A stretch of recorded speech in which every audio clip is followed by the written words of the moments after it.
milestone man this week. It's been a tough run of results, but do you feel like you guys can turn it around and give you yourself personally as well something to celebrate this weekend? Yeah, I think we can definitely turn it around. The performances, especially in the last two games against Newcastle and Adelaide, have been good. A few moments in each boxes have probably cost us the game. I had some good chances on the weekend and probably didn't take those. So it's always disappointing to lose games, but there's no lack of confidence, I guess. Watching the game back, we had lots of chances, and as I said, it was the game was won in both boxes, and Adelaide were desperate and probably showed a bit more desperation than we did. So it's something we can take and learn, and move forward to this week.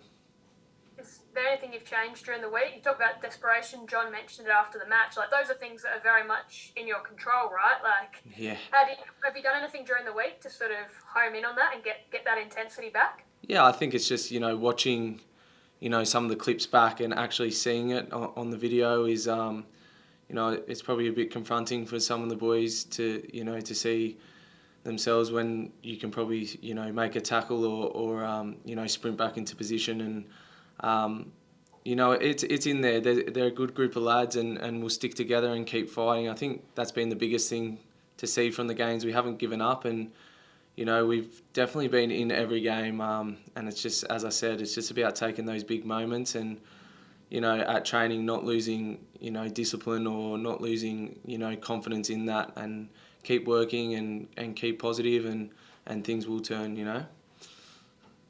Lachie, has it been, obviously a 4-game losing streak, it's never fun, but has it been easy to keep your heads up just because when you compare the Adelaide game to the previous 3, you scored against Adelaide, you were creating all these chances, there's at least an upwards trajectory to see, even if the result wasn't there? Yeah, 100%. And also looking at the league, it's so close. Every team can beat any team on their day, and I think we've seen that. Some teams can win 5-0 and then the next week lose 5-0. So with the comp being so close, it's not like the leaders are running away at the moment. You can look at that top 6 and you're still in touch, and with a couple of good results, it can change very quickly. And it's definitely, no one likes losing 4 games in a row, and we are a younger squad this year, so a lot of the players, it's a good learning curve for them, and it's up to players like me who are a bit more experienced now to put an arm around them, and you just got to keep positive in these times. And as you said, there is positives in the fact of the performance against Adelaide, and it's just about taking those big moments in the game, and that's how you win football games. Because coming into a game against Wellington, we've seen Wellington, when they have to cross the Tasman, they effectively erect a brick wall. They are incredibly difficult to score against when they come over here to Australia. So Melbourne Victory bashed their head against them without success. How do you go about breaking a side that is going to come to Ballarat and, if form holds, going to park the bus? Yeah, I think, to be fair, I watched that game against Melbourne City and thought they played really, really well. They're fighting for each other, they're disciplined, they're fit. And we were there a couple of years ago where you're the underdog and you win a couple of games and your confidence grows, and everything just seems to fall your way. The young keeper's on fire, so we've all been there as well. And to break that momentum, you just need to keep persistence, and maybe an early goal will help us settle into the game a bit better and make them come out of their shell a bit more. So for us, it's just playing the same. We've started the last 2 games really, really well. So if we can start well again and just get that little bit of luck and maybe get an early goal, or if not, just stay in the game, I think we can break them down. And our defensive structures have always been good here. We're solid at the back and know that we don't need to score heaps of goals to win games. So if we can just take our chances in that final third, I think we'll have a good game against them. Lachie, as one of those senior players, do you more senior boys feel that responsibility for your coach as well? Because naturally, when you have a losing streak, it is going to be John that feels the heat and gets the pressure on him. You've won a championship under him. Do you feel like you want to turn this right to just relieve a bit of pressure on him as well, even if he may not let on to you guys if he's feeling it or not? Yeah, I personally, I don't think he should be under pressure. I think he's done a magnificent job here to turn the club around, to set a culture, to make it an enjoyable workplace. I think, all the players love playing under John, and he's a great coach. And, you don't go from winning something and then become a bad coach overnight. So it's nothing to do with him, and the performances have been good, as I said. It's just, putting a bit more responsibility on, ourselves as players to, step up in those big moments and, really take that, because in the end, when you have that many chances in a game of football, you can't blame the coach or the information you're getting. It's up to the players to finish them. And on the weekend, I took responsibility and, apologised to the players, and, it wasn't good enough from me. And sometimes you just need to get that off your chest so you can move forward and come on to this week and try and be a better player. Just on yourself, Lachie, we've seen you sort of transition from that wide area on the right wing to maybe a little bit more centrally, which sort of has presented you with more chances to score. Is this something you maybe prefer than sort of playing out wide? Yeah, it's something that I can do. I'm very versatile up front in all those positions across the front, and with the two strikers, it's been good to play up there and kind of be able to be that second striker and make runs from a bit more central, which has helped me get more chances. And it's just about being more composed in that final third for me. Up against Gorsey on the weekend, I probably just rushed things a little bit, and as a striker, your confidence might drop a bit. But to be getting into those goal scoring positions is almost the hardest thing to do. If you're in those positions, eventually you'll get a bit of luck, and the ball will find the back of the net. And even the goal I scored, it wasn't the prettiest goal, but as a striker, you would take them any day of the week. So, yeah, whether I'm playing out wide or centrally, it doesn't matter to me. I'll just do any job I can for the team. Yeah. And just on the squad as a whole for Western, it's on paper, it's one of the strongest teams in the league. If you look at the quality you've brought in, Daniel Pena, Mangus Thurgate, some of these players here, how frustrating is it for you to sort of have all these pieces together but just not seeming to sort of gel and fit at the moment? Yeah, it's.